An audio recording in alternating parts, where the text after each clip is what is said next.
Assalamualaikum warahmatullahi wabarakatuh. Sahabat Musbi yang dirahmati Allah. Pada kesempatan kali ini kita akan menyimak kisah Abu Nawas pura-pura jadi dukun pengganda. Bagaimana kisahnya? Mari kita sama-sama simak kisah lengkapnya. Suatu sore sepulang kerja, Abu Nawas duduk santai di beranda rumahnya. Ia sedang berpikir keras bagaimana cara memberikan makan keluarganya beberapa minggu ke depan. Hal itu mengingat karena Baginda Raja Harun al-Rashid jarang memanggil ia menghadap ke istana, sehingga ia tidak mendapat hadiah dari Baginda, sedangkan upah dari pekerjaannya tidaklah seberapa. Ketika sedang bersantai dan terus memutar otaknya, tiba-tiba pandangan Abu Nawas menuju ke sebuah rumah mewah dan sangat luas, berjarak beberapa ratus meter dari rumahnya. Rumah tersebut adalah rumah orang kaya dan tuan tanah di kampung itu. Rumah tersebut sangat lengkap, juga tersedia gudang penyimpanan makanan, peternakan, perkebunan, dan lainnya. Hampir semua orang di kampung itu bekerja pada tuan tanah tersebut, termasuk Abu Nawas. Akan tetapi masalahnya tuan tanah tersebut sangat kikir dan tamak. Sebelumnya, Abu Nawas di kampung itu sangat dikenal dengan bermacam kehebatannya. Salah satunya adalah membuat segala benda beranak. Sebenarnya kabar ini sudah biasa terdengar di kalangan masyarakat di sana. Ceritanya adalah setiap kali Abu Nawas meminjam sesuatu, pasti akan dikembalikan secara lebih dengan alasan beranak. Alasan tersebutlah yang membuat orang-orang di sana sangat senang meminjamkan sesuatu kepada Abu Nawas. Dari ini, Abu Nawas mulai berpikir ingin meminjam sesuatu, tapi kali ini ia akan meminjam pada tuan tanah yang kikir dan tamak itu. Abu Nawas segera beranjak dari duduknya menuju rumah tuan tanah tersebut.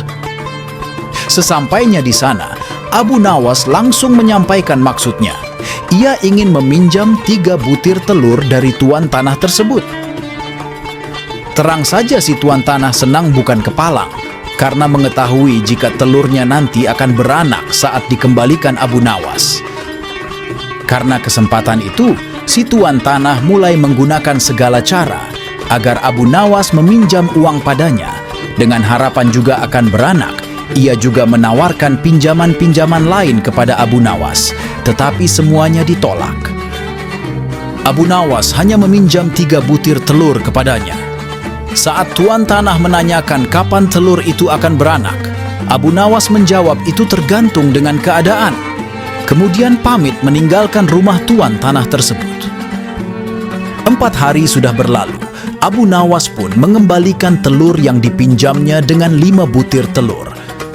Tuan tanah sangat gembira dan dia menawarkan pinjaman lagi.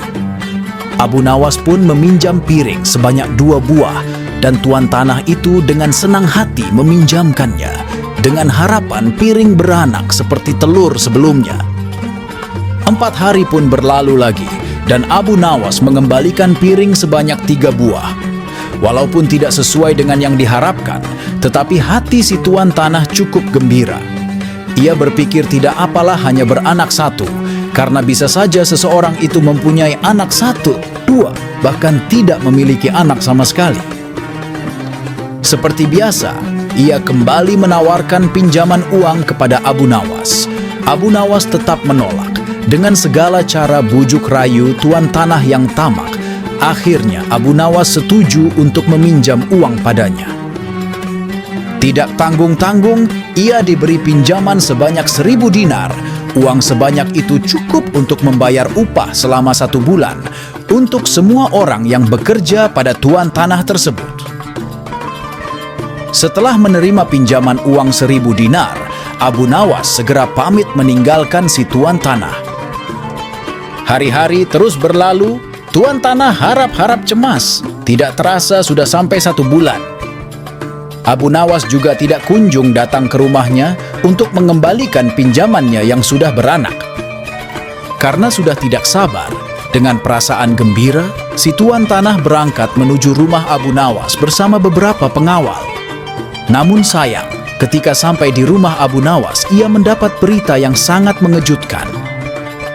Sayang sekali tuan, uang yang tuan pinjamkan Bukannya beranak, malah 3 hari setelah saya bawa pulang, mati mendadak, ujar Abu Nawas. Mendengar itu, si tuan tanah menjadi sangat marah.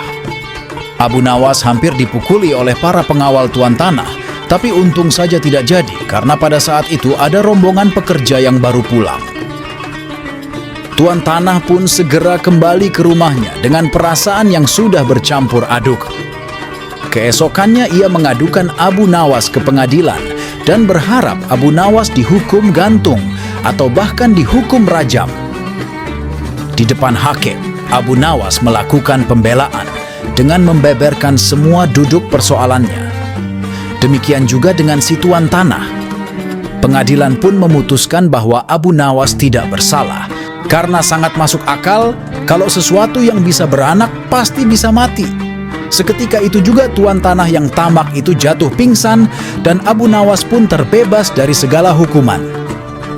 Wassalamualaikum warahmatullahi wabarakatuh.